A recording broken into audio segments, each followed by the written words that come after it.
Ce jour où nous étions aurait dû être un jour splendide d'été. Mais les tourbillons de fumée de ce monde en feu continuaient à voiler le ciel d'un épais rideau où le soleil sinistre n'était plus qu'un disque mort et rouge, sanguignolant. De ce soleil de sang, nous avions pris, depuis plusieurs jours, l'accoutumance.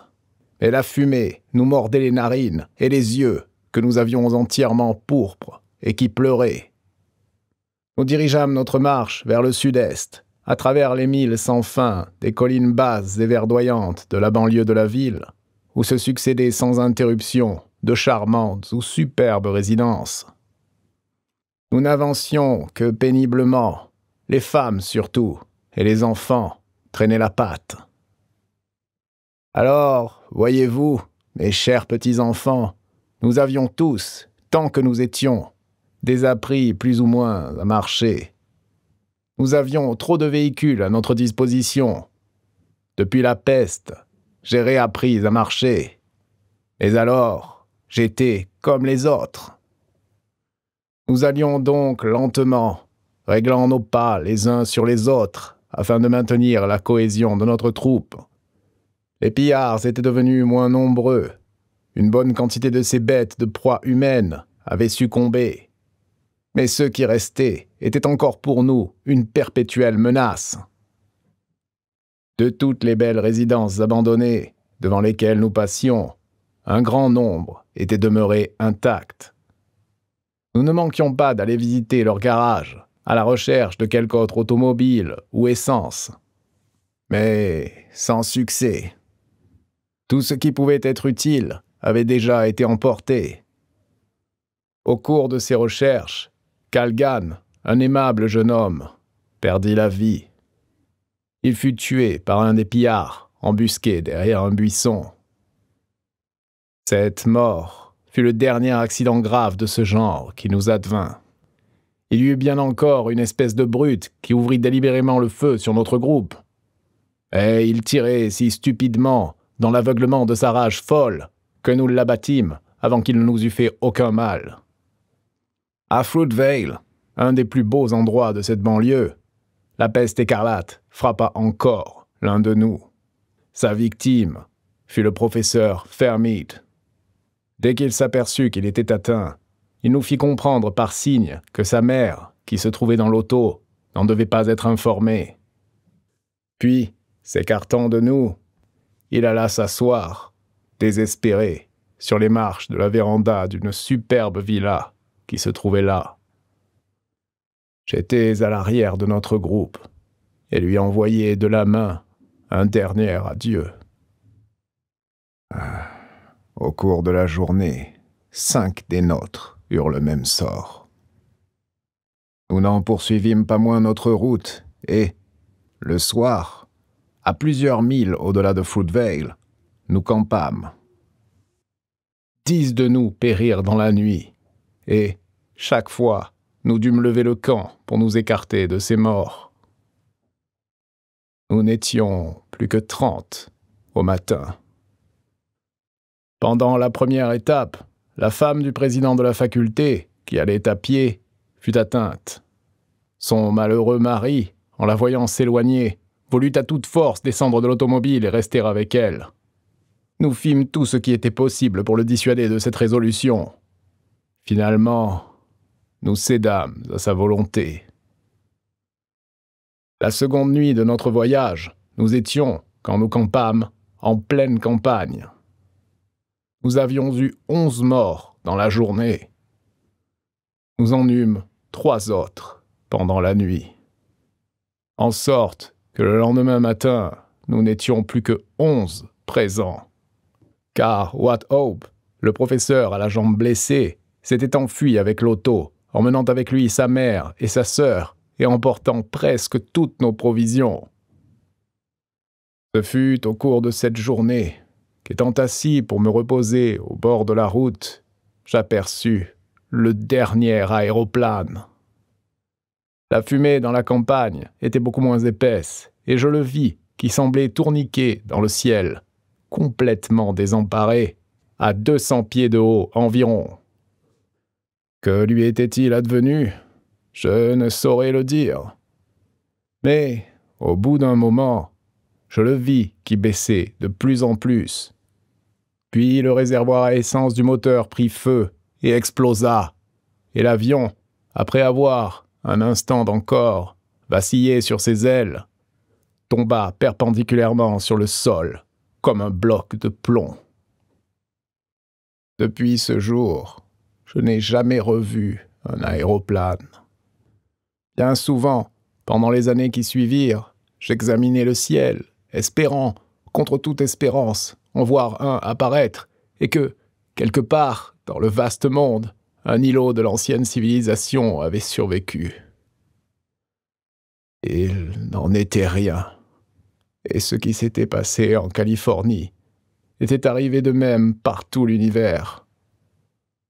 À Niles, le lendemain, nous n'étions plus que 3, et nous trouvâmes, au milieu de la route, Wathope et son automobile. L'automobile était en pièces, et, sur les couvertures qu'ils avaient étendues par terre, gisaient morts Wathope, sa mère et sa sœur. La nuit, je dormis lourdement. Ces marches forcées m'avaient anéanti de fatigue.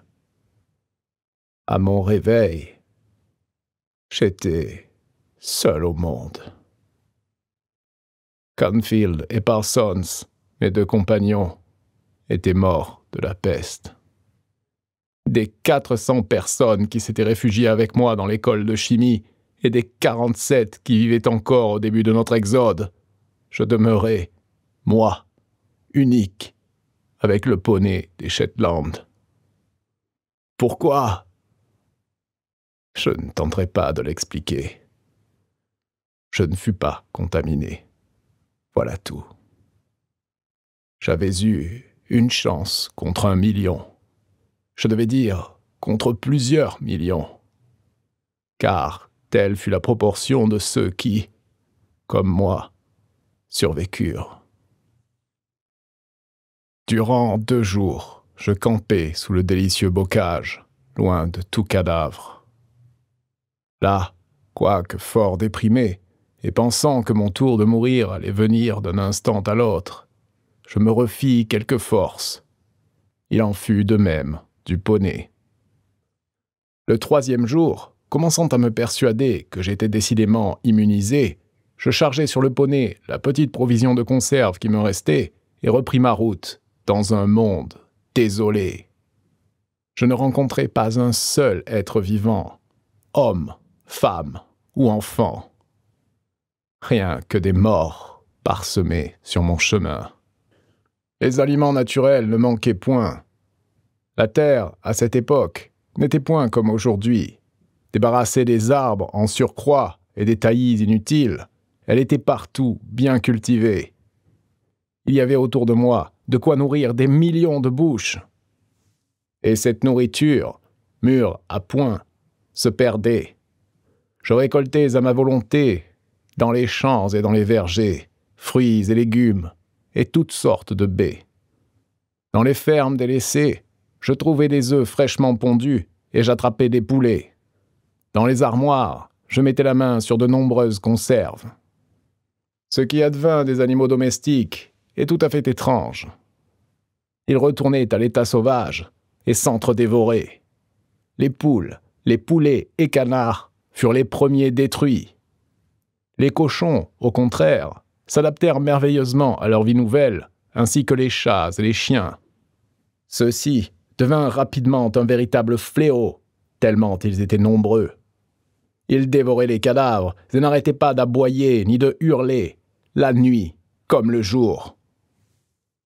Tout d'abord, ils demeurèrent solitaires, soupçonneux envers ceux de leurs frères qu'ils rencontraient, et prompts à engager la lutte avec eux. Au bout de quelque temps, ils se rassemblèrent et coururent en bande. Cet animal est naturellement sociable, et, la compagnie de l'homme lui manquant, il se rabattit sur ses semblables. Il y avait, avant les derniers jours du monde, de très nombreuses espèces de chiens. Chiens à poils ras et chiens à belle et chaude fourrure. Chiens tout petits, si petits qu'ils auraient à peine pu faire une bouchée pour d'autres molosses, aussi robustes que les lions des montagnes. Tous les roquets et petits chiens, trop faibles pour la lutte, furent tués rapidement par leurs frères. Les très grandes espèces ne s'adaptèrent pas davantage à la vie sauvage. Il ne subsista finalement que les chiens de taille moyenne, mieux constitués dans leur organisme et plus souples aux conditions nouvelles qui leur étaient imposées. Ce sont les chiens loups, que vous connaissez bien, et qui courent aujourd'hui la campagne. « Et les chats ?» interrogea Ouhou. « Pourquoi ne courent-ils pas par bande, comme les chiens? Pourquoi, grand-père ?» Le chat n'est pas un animal sociable. Je me souviens d'un grand écrivain qui vécut jadis au XIXe siècle et qui l'a proclamé. Le chat est un solitaire. Avant que l'homme ne l'attirât à lui et ne le domestiquât, au cours de la longue civilisation passée, il vivait seul. Cette civilisation écroulée, il a repris de lui-même sa liberté et son isolement. Le cheval retourna lui aussi à l'état sauvage. Toutes les belles espèces que l'homme possédait et élevait jadis ont dégénéré et se sont fondues dans un type unique, le Mustang Horse que vous connaissez.